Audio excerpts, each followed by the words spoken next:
Hello student, welcome to our YouTube channel commerce proficiency. आज की class में cover करेंगे हम क्वालिटेटिव कैरेक्टरिस्टिक्स या फिर एट्रीब्यूट्स के अकाउंटिंग इंफॉर्मेशन के।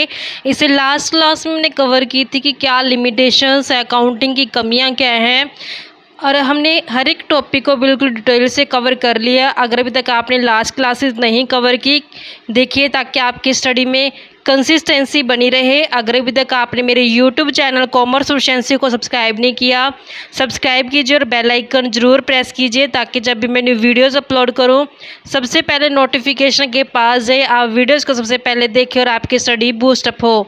कवर करते कंसेप्ट को कि क्या कैरेक्टरिस्टिक्स हैं क्वालिटेटिव जो अकाउंटिंग इंफॉर्मेशन के अंदर है जो देखी जाती हैं। सबसे पहले आते हैं रिलायबिलिटी। रिलायबिलिटी का मतलब होता है विश्वास।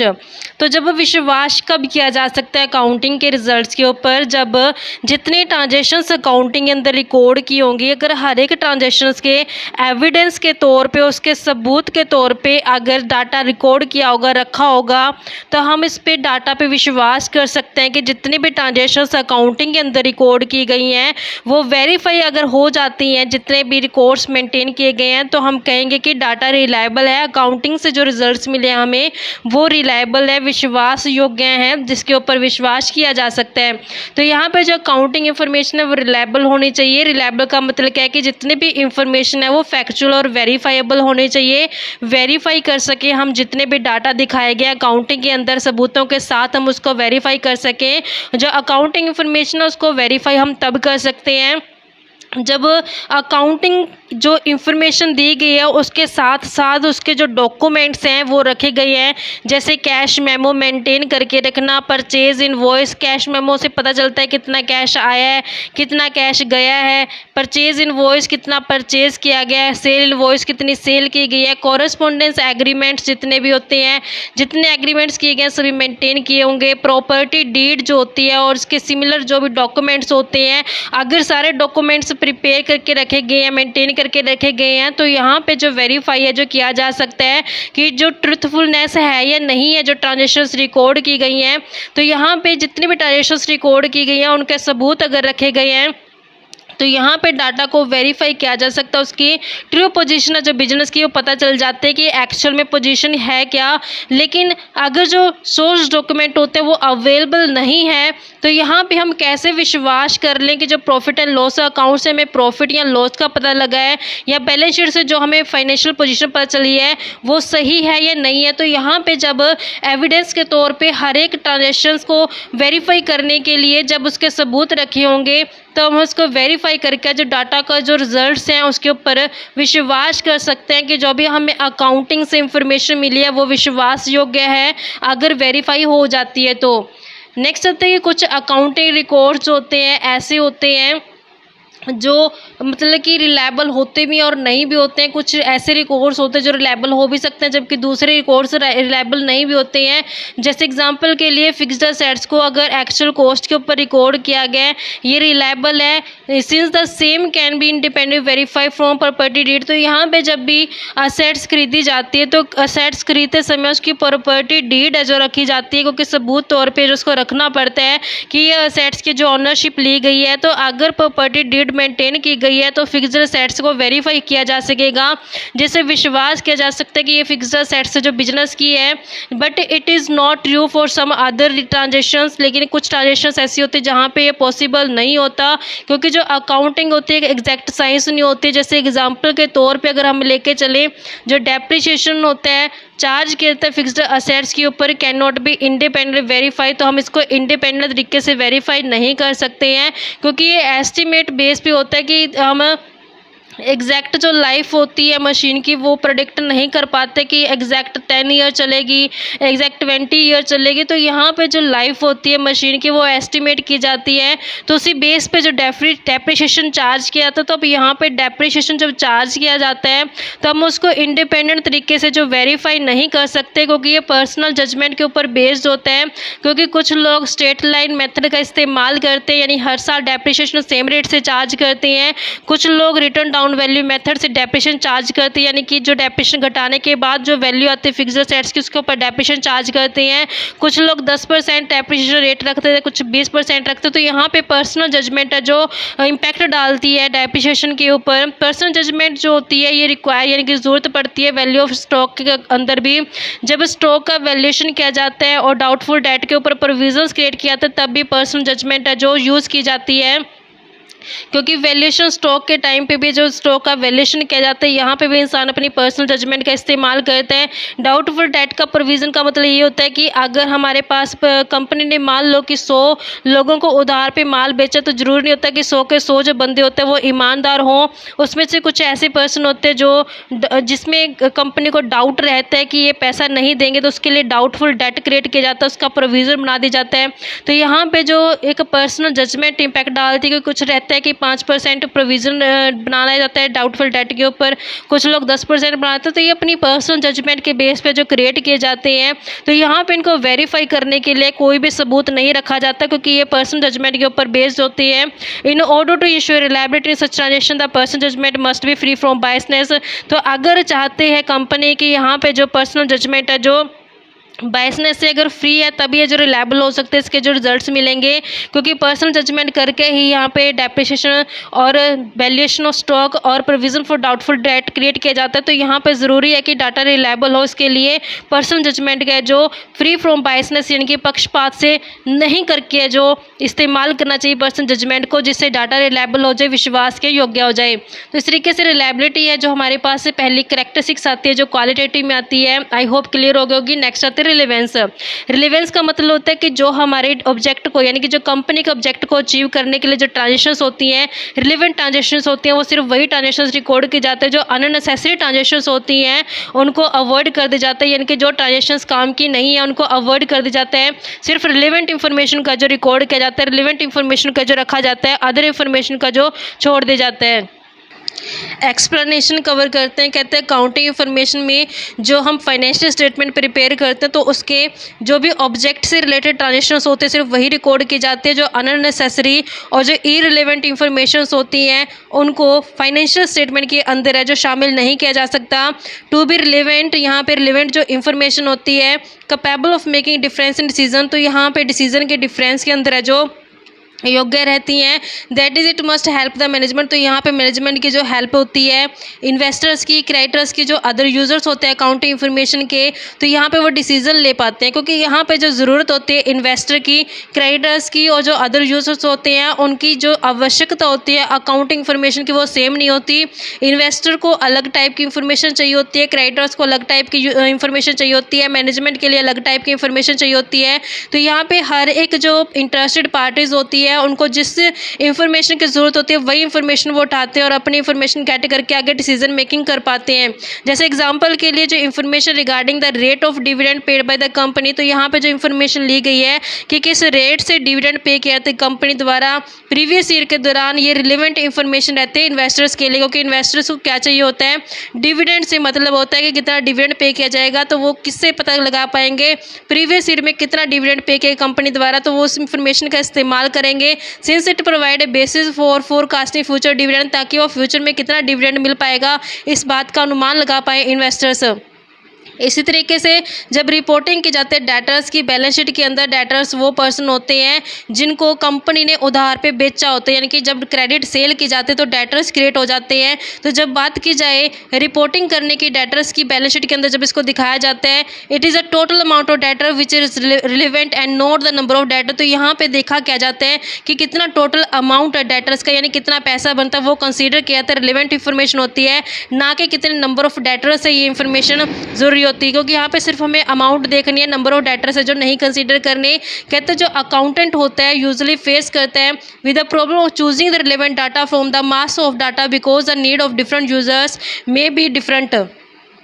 यानी कि जो अकाउंटेंट होता है उसके आगे क्या दिक्कत आती है, दिक्कत ये आती है कि इतना ज़्यादा डाटा होता है, मास डाटा होता है, लेकिन जो डिफरेंट यूज़र्स होते हैं, डिफरेंट यूज़र्स को डिफरेंट जो ज़रूरत होती है डाटा को जानने की, तो यहाँ पे हर एक यूज़र की ज़रूरत के अनुसार डाटा अवेलेबल कराना अकाउंटेंट के लिए मुश्किल हो जाता है। जैसे एग्जांपल के तौर पे अगर बात की जाए, जो इन्फॉर्मेशन चाहिए होती है बैंकर को will not necessary be the same as required by investor, यानी कि जो इन्फॉर्मेशन बैंकर को चाहिए वो सेम इन्फॉर्मेशन जो इन्वेस्टर को नहीं चाहिए होती है। Hence the accountant will have to study the need of various users। तो यहाँ पे अकाउंटेंट जब अकाउंट प्रिपेयर करता है तो वो क्या देखता है, वो स्टडी करता है कि अलग अलग यूज़र्स की क्या ज़रूरत है, उसको फाइंड आउट करेगा विच इंफॉर्मेशन इज़ कॉमन, कि ये देखा जाएगा कि यूज़र की क्या इंफॉर्मेशन कॉमन है और रिलेवेंट है यूज़र्स के लिए, वो रिकॉर्ड कर दी जाएगी एक जगह पे। इन एडिशंस के अलावा a difficulty arise in deciding as to whose need should be given priority. तो यहाँ पे दिक्कत ये आती है कि किस यानी कि यूज़र की नीड को प्रायोरिटी दे एक अकाउंटेंट अकाउंट प्रिपेयर करते समय, तो ये प्रॉब्लम फेस करनी पड़ती है अकाउंटेंट को। जैसे एग्जांपल के लिए कुछ इंफॉर्मेशंस जो प्रॉफिटेबिलिटी के रिगार्डिंग ज़रूरी होते हैं क्रेडिटर्स के लिए, लेकिन बट इट्स डिस्क्लोजर में भी हार्मफुल। लेकिन अगर ये प्रॉफिटेबिलिटी बता दी जाएगी, ये डिस्क्लोज कर दी जाएगी, लेकिन ये हार्मफुल नुकसानदायक रहेगी किसके लिए, to the interest of share holder, किसके लिए नुकसानदायक रहेगी, शेयर होल्डर के लिए, क्योंकि यहाँ पे जो इन्फॉर्मेशन होती है मास इन्फॉर्मेशन है। तो यहाँ पे अकाउंटेंट के आगे दिक्कत आती है कि किस यूज़र को किस टाइप की इन्फॉर्मेशन दी जाए। तो ये अलग अलग यूज़र को अलग अलग इन्फॉर्मेशन की ज़रूरत होती है, तो उस बेस पे इन्फॉर्मेशन प्रोवाइड करवाना एक अकाउंटेंट के लिए दिक्कत का काम होता है। क्योंकि अब यहाँ पे जैसे एग्जांपल दिया गया है कि प्रॉफिटेबिलिटी बता दी गई क्रेडिटर्स को, ठीक है, इनके लिए फ़ायदेमंद है, लेकिन प्रॉफिटेबिलिटी का शो ऑफ करना, डिस्क्लोज करना जो शेयर होल्डर उनके इंटरेस्ट के लिए क्या हो जाएगा, हार्मफुल हो जाएगा, क्योंकि उनके कंपटीटर्स को क्या मिल जाएगा, क्लू मिल जाएगा एक। While taking a decision in the matter, the accountant will be guided by the concept of truth, justice and fairness। तो यहाँ पे जब भी अकाउंटेंट है जो डिसीजन मेकिंग करता है तो वो ये चीज़ ध्यान रखता है कि जो कंसेप्ट है वो ट्रुथ होने चाहिए, जस्टिस होने चाहिए, फेयरनेस होने चाहिए। तो यहाँ पे रिलेवेंट इन्फॉर्मेशन है जो प्रोवाइड कर जाती है इंटरेस्टेड पार्टीज़ को। यानी कि रिलेवेंट का मेन मतलब क्या होता है बच्चों, रिलेवेंट का मतलब होता है कि जो इन्फॉर्मेशन जिस यूज़र को चाहिए होती है वही इन्फॉर्मेशन उस यूज़र को जो प्रोवाइड करवा दी जाती है। यानी कि रिलेवेंट इन्फॉर्मेशन है जो अवेलेबल करवा दी जाती है अलग अलग यूज़र्स को। नेक्स्ट कैरेक्टरिस्टिक्स आती है अंडरस्टैंडेबिलिटी। अंडरस्टैंड का मतलब होता है कि जो भी अकाउंट इंफॉर्मेशन होती है यूज़र को अच्छे तरीके से वो समझ में आ जाए। जिन यूज़र्स को प्रॉपर नॉलेज नहीं भी होती है अकाउंट के बारे में, उन यूज़र्स को अभी वो इन्फॉर्मेशन समझ में आ जाए अकाउंट के रिगार्डिंग। तो इस तरीके से जो डाटा को रिप्रेजेंट किया जाता है यूज़र्स के आगे।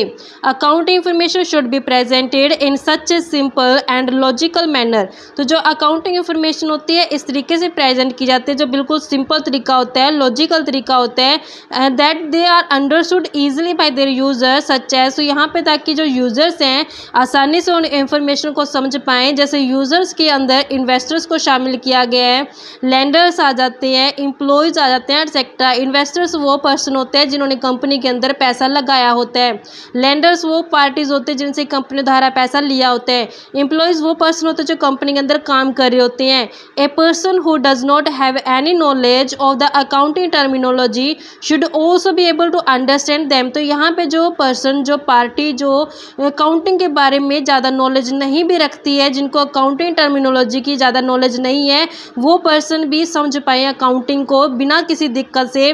तो इस तरीके से डाटा को जो रिप्रेजेंट किया जाता है, this can be done by giving relevant explanatory notes to explain the information given in financial statement. तो यहाँ पे डाटा को आसान कैसे किया जाता है अकाउंटेंट के द्वारा, एक्सप्लेनेटरी नोट के द्वारा। यहाँ पे एक्सप्लेनेटरी नोट के अंदर एक्सप्लेन किया जाता है इंफॉर्मेशन को जो फाइनेंशियल स्टेटमेंट के अंदर दिखाई जाती हैं, ताकि हर एक यूज़र उसको आसानी से समझ सके। General topic which should be include in explanatory notes are method of depreciation. तो यहाँ पे जो जनरल टॉपिक शामिल किए जाते हैं एक्सप्लेनेटरी नोट के अंदर, क्या क्या हमारे टॉपिक शामिल किए जाते हैं, जैसे मेथड ऑफ डेप्रिसिएशन की किस मेथड से डेप्रिसिएशन चार्ज किया गया है, क्या स्ट्रेट लाइन मेथड से किया गया। स्ट्रेट लाइन मेथड में अंदर होता है कि जैसे हर साल है जो डेप्रिसिएशन सेम रेट से चार्ज किया जाता है, या फिर रिटर्न डाउन वैल्यू मेथड से डेप्रिसिएशन चार्ज किया गया है, जिसमें डेप्रिसिएशन चार्ज करता है कॉस्ट माइनस डेप्रिसिएशन करके जो वैल्यू आती है उसके ऊपर डेप्रिसिएशन लगाया जाता है। तो यहाँ पे क्या मेथड डेप्रिसिएशन का एक्सप्लेनेटरी नोट में बताया जाएगा। Method of valuing of inventory, तो इन्वेंट्री का किस तरीके से वैल्यूएशन किया गया, क्या मेथड अडॉप्ट किया गया वो बताया जाएगा। Description of contingent liability, contingent liability ये वो लायबिलिटी होती है जो अराइज हो भी सकती है और अराइज नहीं भी हो सकती है, तो ये डिपेंड करता है सिचुएशन के ऊपर। तो यहाँ पे कॉन्टीजेंट लायबिलिटी को जो एक्सप्लेनेटरी नोट के अंदर दिखाया जाएगा। एक्सप्लेनेशन ऑफ रिजर्व, जो रिजर्व्स क्रिएट किए जाते हैं आउट ऑफ प्रॉफिट, उनके बारे में एक्सप्लेन करना। Comment on the extra ordinary gains and losses, जो एक्स्ट्रा ऑर्डनरी गेन्स होते हैं, जो लॉसेज होते हैं, उनके बारे में कमेंट लेना एक्सप्लेनेटरी नोट के अंदर शामिल किया जाएगा।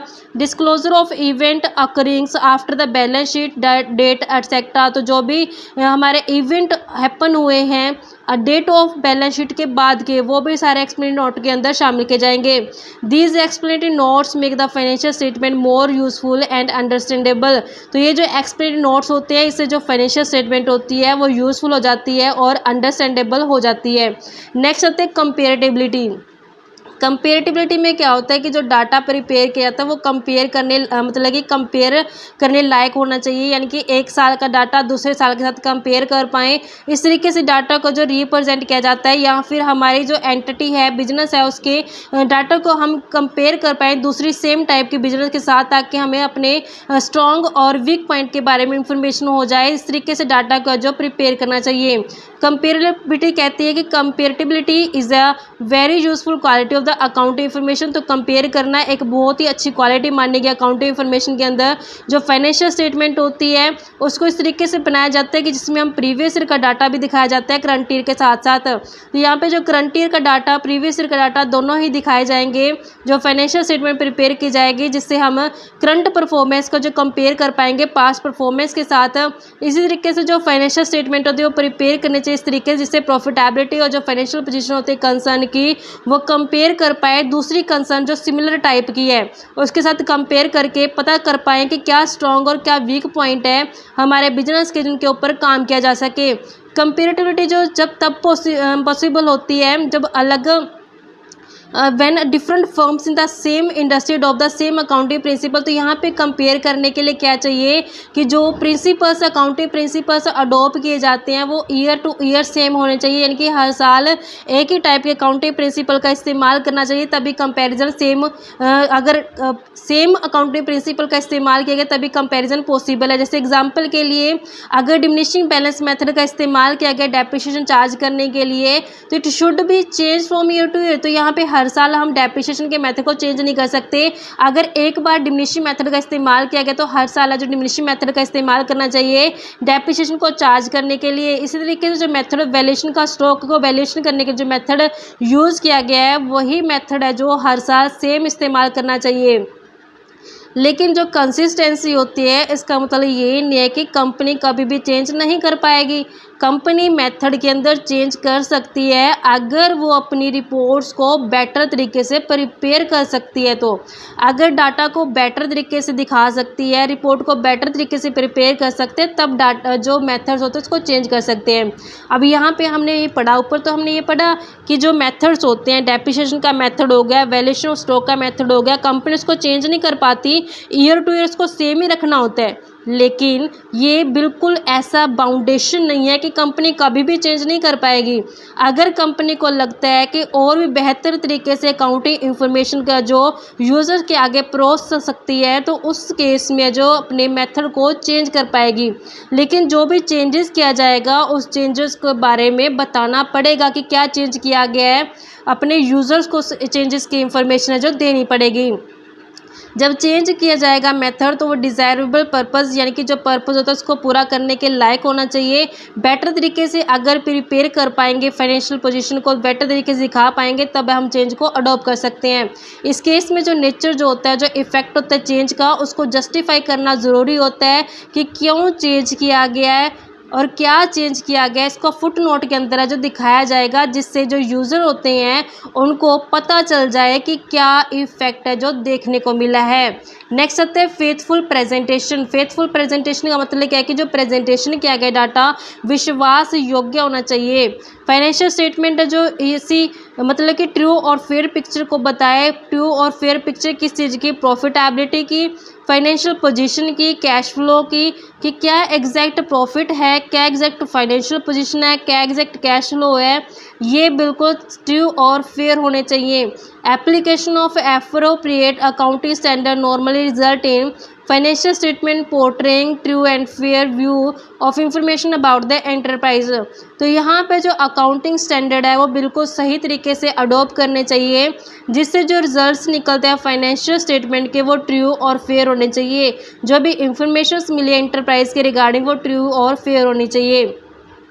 इसके अलावा जो हमने ऊपर पढ़ी है qualitative characteristics, accounting information should also have the characteristics of timeliness, neutrality and completeness. तो इसके अलावा कंपनी की और भी क्वालिटेटिव करेक्टरिस्टिक्स रखी गई हैं, जैसे टाइमलीनेस, न्यूट्रलिटी और कंप्लीटनेस। तो इस तरीके से बच्चों हमारे पास ये कंसेप्ट बनता था qualitative characteristics of accounting information.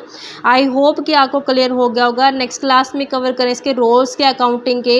ऐसे ही रेगुलर क्लासेस देखने के लिए आप मेरे यूट्यूब चैनल कॉमर्स प्रोficiency को सब्सक्राइब, लाइक और शेयर करें। बेल आइकन जरूर प्रेस करें ताकि जब भी मैंने वीडियोस अपलोड करूं सबसे पहले नोटिफिकेशन के पास जाए, आप वीडियोस को सबसे पहले देख और आपकी स्टडी बूस्ट अप हो।